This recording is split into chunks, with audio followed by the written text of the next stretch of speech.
So hello guys, most welcome back to our YouTube channel polytechnic with Sachin. तो दोस्तों, आज के इस कंप्लीट वीडियो में हम बात करने वाले हैं कि पॉलिटेक्निक एंट्रेंस एग्जामिनेशन 2024 यानी जीकअप एंट्रेंस एग्जामिनेशन 2024 का फाइनल रिजल्ट किस दिन को आएगा। आप सभी के दिमाग में कई सारी चीज़ें हैं, क्योंकि आप सभी को पता है कि आपका एडमिट कार्ड जो है बहुत पहले ही आ गया है और जीकअप एंट्रेंस एग्जामिनेशन जब से कंडक्ट हो रहा है उसके इतिहास में पहली बार हुआ है कि आपका 12 से 15 दिन पहले आपका एडमिट कार्ड रिलीज कर दिया गया है।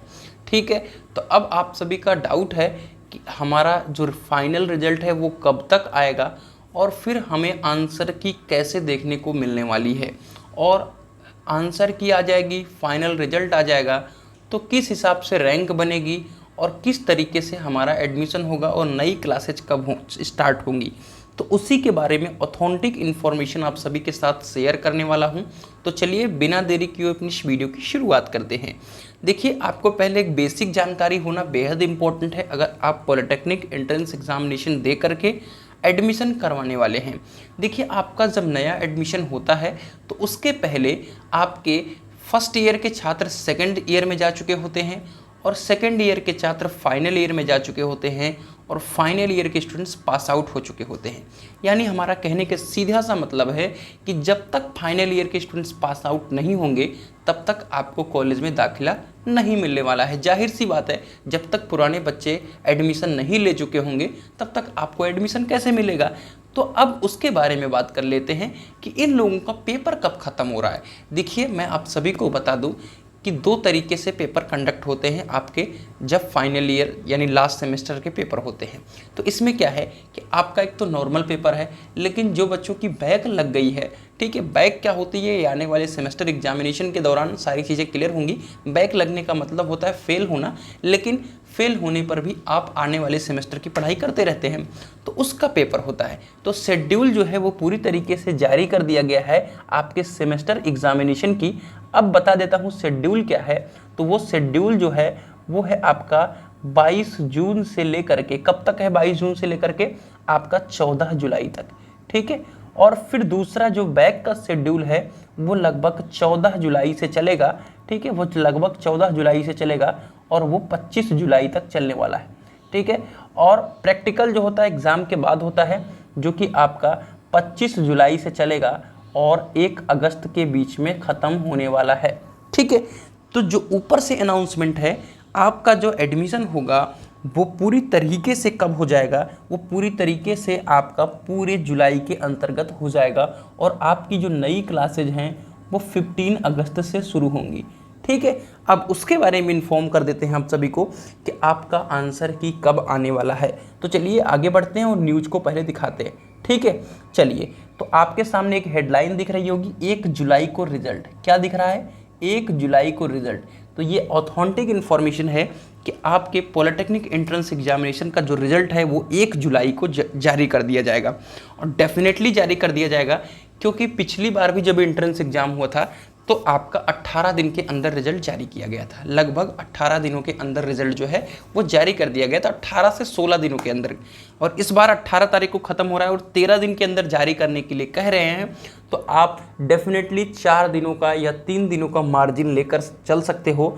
1 जुलाई यहाँ पर ऑथेंटिक डेट डाली गई है, लेकिन आप इसे 5 जुलाई तक कंसीडर कर सकते हो। ठीक है, तो 1 जुलाई से 5 जुलाई के बीच में आपका रिजल्ट आएगा, लेकिन ऑथेंटिक जो इन्फॉर्मेशन है वो 1 जुलाई है।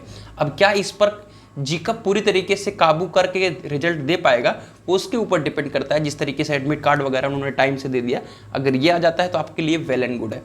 लेकिन हमने जितना एक्सपीरियंस करा है पिछले 3 सालों में, है ना, तो मैं आप सभी को बता दूं कि आपका जो रिजल्ट है वो 5 जुलाई तक पूरी तरीके से जारी कर दिया जाएगा। जैसे ही रिजल्ट जारी होगा उसमें आपका रैंक भी शो करेगा, उसी रैंक के बेसिस पे आपका एडमिशन होता है। बच्चों का कहना है कि मेरा नंबर के बेसिस पे एडमिशन होता है, नहीं, आपने क्या नंबर लाया वो फ़र्क नहीं पड़ता, आपकी क्या रैंक आई है उसके दम पे ही कॉलेज मिलता है। दूसरी बात आंसर की। देखिए, जीकअप का जो आंसर की देने का सिस्टम है वो बहुत अजीब है, उसमें आप एक्चुअल आंसर का मिलान नहीं कर पाओगे। जिस तरीके से हमने जेईई मेंस का पेपर दिया, एनटीए का पेपर दिया, सीयूईटी का, उसमें आंसर की का फंडा अच्छा रहता है। वो पूरे क्वेश्चन और आंसर और आपकी जो भी आपने टिक लगाया हो उसका पूरा दे देते हैं एप्लीकेशन नंबर और पासवर्ड डालने पर। लेकिन इनके यहाँ का सिस्टम थोड़ा सा डिफरेंट है। तो मेरी तरफ से आपसे यही रिक्वेस्ट है, इनका जो आंसर की का जो डेट है वो 21 से 23 कितना है, 21 से 23 जून है। ठीक है, 21 से 23 जून है। तो आंसर की के पीछे आप मत परेशान होइएगा, क्योंकि आंसर की से आप सबकी का कुछ होने वाला है नहीं, क्योंकि यहाँ पर सिर्फ रैंक का खेला है। तो आप रैंक के ऊपर ही डिपेंड रहें। इस प्रकार से आप आंसर की के बारे में भी जान गए। अब हम काउंसलिंग के शेड्यूल के बारे में बात करें तो देखिए, काउंसलिंग नियमों में फिर से बदलाव कर दिया गया है। मैं आपको बता दूं कि लास्ट ईयर क्या हुआ था कि एडमिट कार्ड डाउनलोड होने से पहले, एडमिट कार्ड डाउनलोड करने से पहले आपको सारा रजिस्ट्रेशन करना होता था, जिसमें आपको डॉक्यूमेंट्स वगैरह अपलोड करने होते थे। वो प्रोसीजर फिर से बंद कर दिया गया है।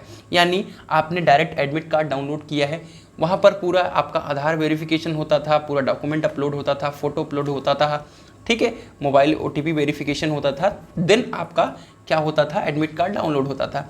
तो मतलब आपको काउंसलिंग के लिए रजिस्ट्रेशन जो करना होता था वो पिछली साल नहीं हुआ था, लेकिन अब आपको इस बार डायरेक्ट डाउनलोड करने का मौका मिला है। तो आप डेफिनेटली जान लीजिए कि आपको 5 जुलाई से रजिस्ट्रेशन करने का मौका मिलेगा। आप फर्स्ट राउंड के लिए रजिस्ट्रेशन करोगे 4 से 5 दिन, फिर उसके बाद आपको चॉइस फिलिंग करना होगा, कौन सा कॉलेज भरना है, किसने रैंक पर कौन सा कॉलेज मिल रहेगा, इसका सब इन्फॉर्मेशन मैं दूंगा। ठीक है, सारी चीज़ें हर एक कॉलेज का दिखाऊंगा आने वाली वीडियोस में, उसको लेकर आप घबराएं नहीं। उसके बाद आपको चॉइस को करना होगा लॉक।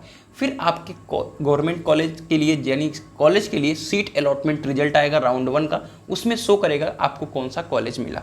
आपको कोई कॉलेज मिला, अगर आपको अच्छा लग रहा है, आपने चॉइस फिलिंग करा है, तो उसको आपको एक्सेप्ट कर लेना है। ठीक है, जब एक्सेप्ट आप सभी करेंगे तो उसके लिए 3000 रुपये देने होंगे।